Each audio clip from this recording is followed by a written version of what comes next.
Welcome to a more just and merciful world. I'm Kathy Humphrey, and I serve as the president of Carlow University.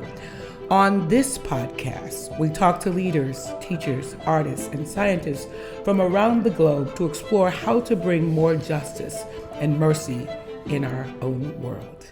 Today, we are so privileged to have a person I have tremendous respect for in our community. I have enjoyed my time when I've had the opportunity to work with Evan Rosenberg, and he is with the Pittsburgh Business Times. And I'm sure most of you know Evan from his work all over this city. So welcome, Evan. Thank you, Dr. Humphrey. May I call you Kathy? You may call me Kathy as per normal, right? Absolutely. I'm honored to be here. Thank you so much. Yeah, I'm so glad to have you, to have this really important conversation, especially at this time in our world. And when we think about how our world is moving right now, ethics in our world has really taken a turn to the point where we're confused. What is and what is not? What's okay and what is not? What is okay and what is not okay? And as you work every single day with business leaders, what is, from your perspectives, from your lens, what is ethical leadership? Kathy, I think you're right. The lines have been blurred and continue to get blurrier every day. And what are people's expectations and what's okay and what's not? And the bar seems to keep moving. Many would say in the wrong direction. Look, I think I'm old school in this regard. I mean, do right by people, be honest, be ethical, be involved, be engaged with the people that you work with, work for, the folks that you have along the way with you. And I think, generally speaking, I am of the belief that if you do all of those things, that the universe is going to pay you back in some way. I think, unfortunately, people have been cheating the system, if you will, since the dawn of time. Right. So that's perhaps no different. I do think the way people measure that is different. And I don't want to run on too much, but I also think that this world where we are with all things AI and everything associated with, I'm not here to say the end of the world is coming because of it, but it makes it harder. Yes. Makes it harder. Certainly makes it harder for most people who are busy in their daily existence with their job and their family, and right, they're not thinking about it. The trusted sources that we all grew up with, right? Look at all the data, right? They're less trusted. Maybe some of that is justified. I would argue that most of it is not. Yeah. But we live in this little place that our phone tells us to live. And that is complicated. That's right. I agree with that so much. So for example, the Business Times is a piece of our world every week. And every day sometimes. Right? Every day. And I, for one, and many others, read that with the knowing that this information is accurate. Yeah. Okay, this is an ethical publication, right? That's how I read it. Yep. Now, I believe I'm right? And I believe you believe I'm right. I do. But talk to us a little bit about how do you ensure that keeps happening for all of us who depend on Right. the Business Times. Times. We are, when I say we, the Pittsburgh Business Times and our parent company, American City Business Journals, shameless plug, 40 business journals around the country, all look and feel like us twice a day, Monday through Friday. So the difference is in Tampa, you're not getting emails from Evan Rosenberg, you're getting them from Ian Anderson. And in Kansas City, you're getting them from Stacy Prosser, and on and on and on. Right. We have a small but dedicated group of reporters and editors who cover and look at stories through the business journal lens that we call it, right? That is, it's actionable information. Mm-hmm. So we're covering your business, your competitors, your clients, your potential clients, and that's where we live, right? We spend time. That doesn't mean to say that there's not a slow news day and we'll do something a little bit different. Or as I always joke with people, we're not dummies. We're going to do a Steelers-related story when Steelers season starts, right? We're not fools. Right. We know what people like to read. Right. And so it is those editors and reporters that we have working every day on their specific beats. So whether that is money or real estate or healthcare or energy or what have you, and those reporters, that's what they do, and they're not measured by how many people read.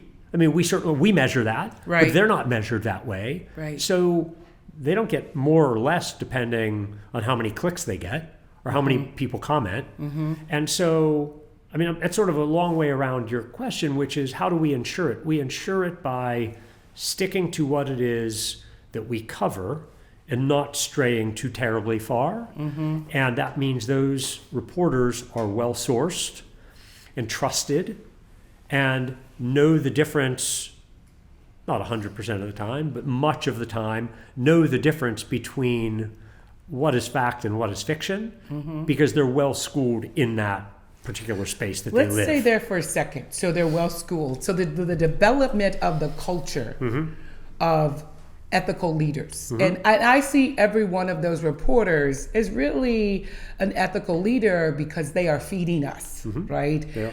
So when you say, this is how we develop this culture of ethical reporting. Yep.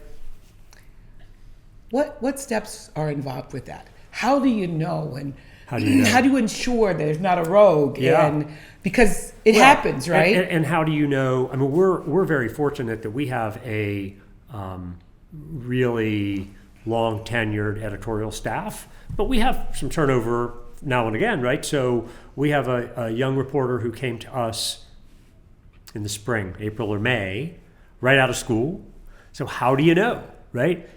What he's learned in school and about journalism is very different than reporters who've been with us for 20 plus years and the way they came up, right? So it is different because in the old days, if you will, they didn't know how many people were reading at the click of a mouse. Right. Jake, our newest reporter, does. It's all he's ever known. And so to find somebody who is motivated by the role that a free press plays in society versus clickbait, right? And just sort of running to where the cheapest eyeballs are, if you will. Those are different things. And so I think, your question, how do you guarantee it? I mean, you impress upon those young reporters, this is what we do. It's not for everybody necessarily. You want your name splashed around, right? There's lots of ways to do that. Right. But if you want to get to know this region and get to know the people who are making important and critical decisions in the region. We think we're a good place to do that. We think we're a good place to get that training and to learn the way it used to be done. So Pittsburgh, excuse me. Yeah. Pittsburgh is our home. Yep. And if you were going to grade us, I was going to grade us. If you were going to grade us and say, this is how you're doing Pittsburgh in the area of creating a more just and merciful world. Yeah. What would be your grade? How are we doing? This podcast would be a lot longer. I think, the story of this region over the past 40 years, 45, 50 years, right? Collapse of steel, all that went along with that, Renaissance 2, Skyline, Eds and Meds, all the things that we all know and hear. To some degree, we're still incredibly digging out of that. I would argue that, thank goodness for the universities, thank goodness for the foundation community, and those who've been committed to this region, for the successes that we've had. Is it a just and ethical place? Not for everybody, certainly. We have not, since the decline of the steel industry, when there were no jobs here, you lost generations. In my former job, I worked a lot in and around the sports industry and Steelers I referenced earlier. If you watch a Steelers game, at some point, a road game, at some point, a camera will pan and show a cluster of fans waving terrible towels, and the announcers will say something like, those Steelers fans travel well, or something like that. When the reality is, they're not traveling; they live elsewhere. That is a Pittsburgh diaspora, right? Is what that is, because we lost, half of our population, and so somebody moved because there wasn't a job here, and so they moved elsewhere, right? And that's where their kids and grandkids are and have become. So how would I grade us? It's not been, I think, particularly welcoming for people of color. We've done a terrible job on immigration. It's a bit of an insular place. By the way, I grew up here, right? And with the exception of college, I've been here my entire life. But when you go elsewhere and see opportunities that exist and have existed, those opportunities haven't necessarily existed here in the same way. I don't believe that defines the region. I think that is, in many respects, a result of no jobs for a long time, right? If you're going to pick up and move, right? If you're going to move, right? If you're going to leave wherever you're from and move to the United States, you're not coming here in the 80s. Why would you? Right? You're going to go somewhere where you can get a job and feed yourself and feed your family and hopefully offer them a better life than yours, right? Isn't that sort of what most generations look for, is to leave the place a little bit better for the next generation than it was for them. And I think for Pittsburgh, I think that has been hard and was hard for a long time. Look, I think people pay an awful lot more attention to it now, but we have a long way to go. So from the business perspective, and those who work in those corporate, and I would even say the nonprofit entities as well, from what you see, Mm-hmm. I noticed you didn't give us a grade. So I gotta believe we gotta solid B minus. B minus, okay. So from your lens, from all that you see, what do we have to do? What do we have to do to create a greater, a more just, a more ethical Pittsburgh? I was with some folks the other day having a similar conversation, not focused necessarily on just and ethical, but the region as a whole. I think there are lots of people working with great intention. I'm not sure that somebody to really advance something. I feel like somebody needs to own it, right? If you will. And I think there's lots of people who feel like they own it, but they all own a piece of it. Yeah. Now, you can look to elected officials, you can look to business leaders, you can look to the foundation and other nonprofit heads and university heads. So I'm not pointing the finger, right. But I do think that has been, that possibly has been lacking a bit. Yeah. Coordinated effort, right? Not lack of effort. Mm-hmm. I agree. Lack of coordinated effort. Yes. And when you think about this, all right, so Pittsburgh moved from this gray steel town where the steel mills closed, where there was employment issues, to one of the best cities in the country. Yeah, right. Most livable city, yeah. Right? Yep. How did we do that? And can we use the same process to move forward in this area? I don't think that, I think those accolades have all been worthy. I think the region's been deserving of the accolades and the praise that it has received. But there are some fundamental things that are just a fact, which is we continue and have continued to lose population for whatever reason, right? Mm-hmm. Age, right? On and on and on. And, somebody at an early part of my career had an expression. I don't think this was his expression, but it's an expression that I've heard since. And at the time, it didn't resonate with me. And this gentleman said, you're living or you're dying. Right? Now, I don't, in my brain, I'm like, well, I'm not sure that's it, but I get it. Mm-hmm. Right? Whereas another friend of mine says all the time, if it's not yes, it's no. Try to fight him on that. He just shakes his head and he says, nope. Right. If it's not yes, it's no. That's the answer.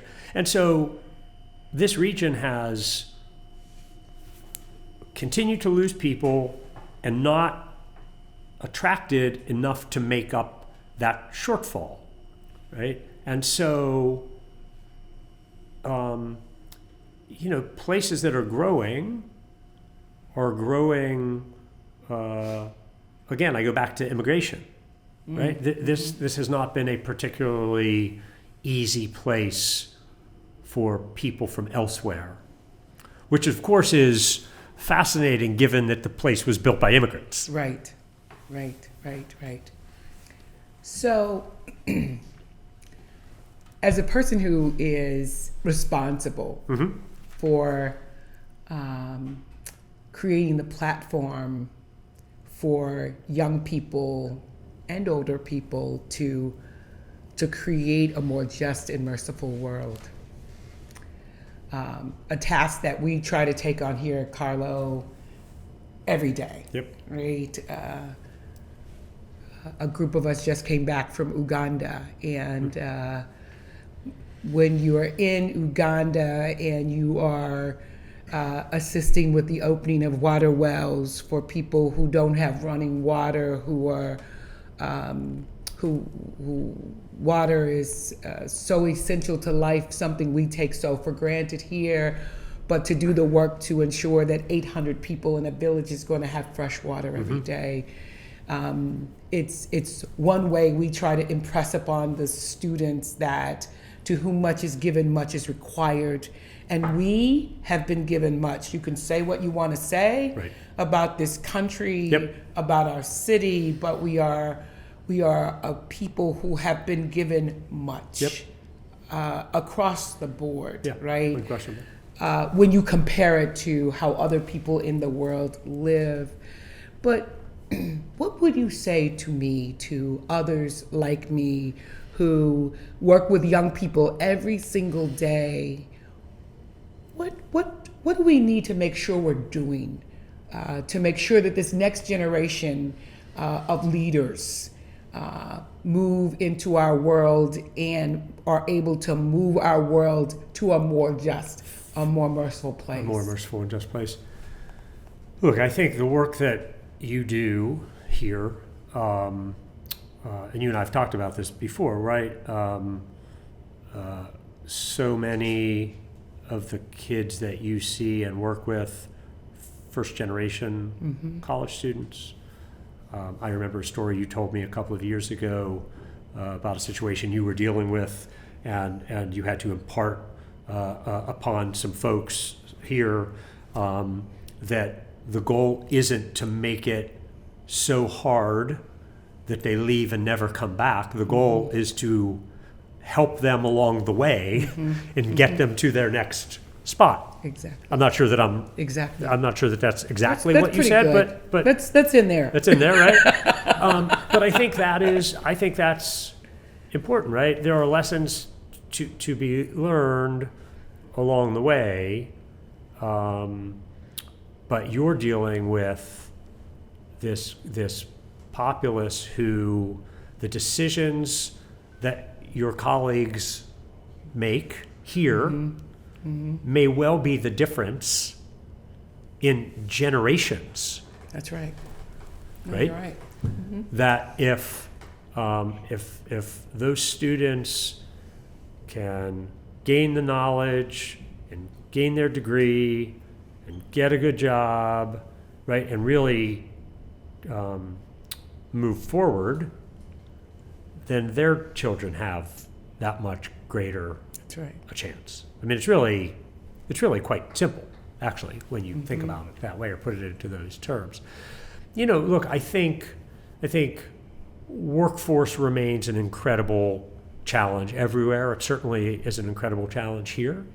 And I think, and I know that some of the programs and opportunities that you've been able to develop here, working with companies, organizations in town, to specifically train and educate students for a given role in a certain sector, like that specialized training, I think, is more important than ever before. I think going to school to get your degree is great. I think the days of going to school to just sort of get your degree without an end game necessarily, or without a specific path, I think applies less these days in a more hyper-focused and advanced world. You know, I think In your own personal life, right? Young people or people who are moving into the work world. Yep. What advice are you giving them in this regard? Go to work. Don't just sit on your couch. Don't only work remotely. No, look, I to that. right. You know, showing up matters. I hate to break it to you. Not for everybody. Right. I get it, right?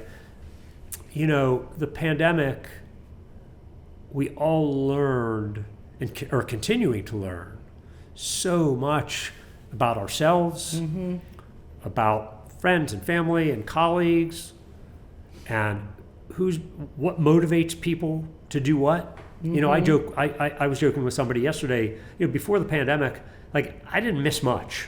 You know, my job requires me to be out a lot and at things. Right. And you know what I learned?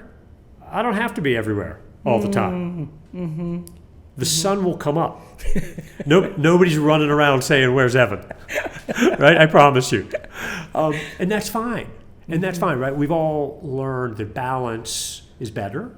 Yes. Right? So for a young person coming out of Carlo and entering the workforce, you get a job at XYZ company, and they've got a hybrid model, and they ask you to be in the office 3 days a week, and the other 2 are your choice. You know what? It wouldn't break you to go in 3.5 or 4. Mm-hmm. Look, I get it. I joke. I say this to people all the time. If there's 8 inches of snow on the ground, right? I live in the city. I don't have a garage. Like, I'm not in a hurry either, right? Absolutely. If I don't have to be there, Right. and I can open up my laptop and be effective and efficient and not, risk, my life on the roads. Like, that's better. That's right. But because it's that we are now missing the human connection. it is so much better doing this with you, 3 feet away, Right. than it would be virtually. Right. Like, I'm at the point now, we're all on Teams calls and Zoom, and there's a place for all of that, and I use it too. That's right. But you know what? If we're not going to get together, and I don't have something to show you, or you don't have something to show me, right? There's not a PowerPoint deck that we're going through. Mm-hmm. Let's get together and let's just jump on the phone like we did in 2019.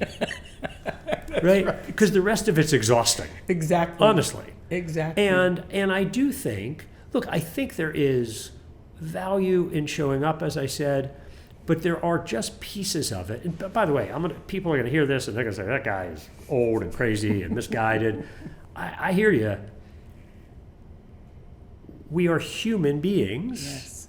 right? Connection is a critical part of what keeps, at least critical part of what keeps me going. Absolutely. I won't speak for everybody, Absolutely. right?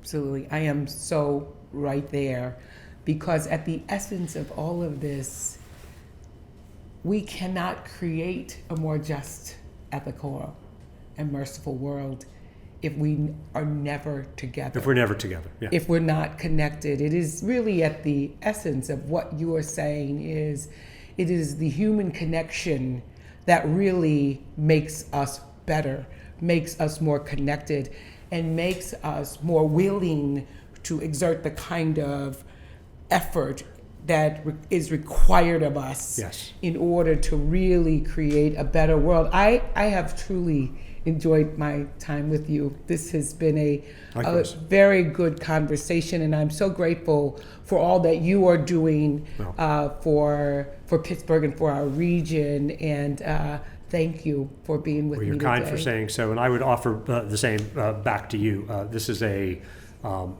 better place because of you, because of people like yourselves doing the things that you do in the community. So thanks for having me on. It's an honor and a privilege. Absolutely. Alrighty.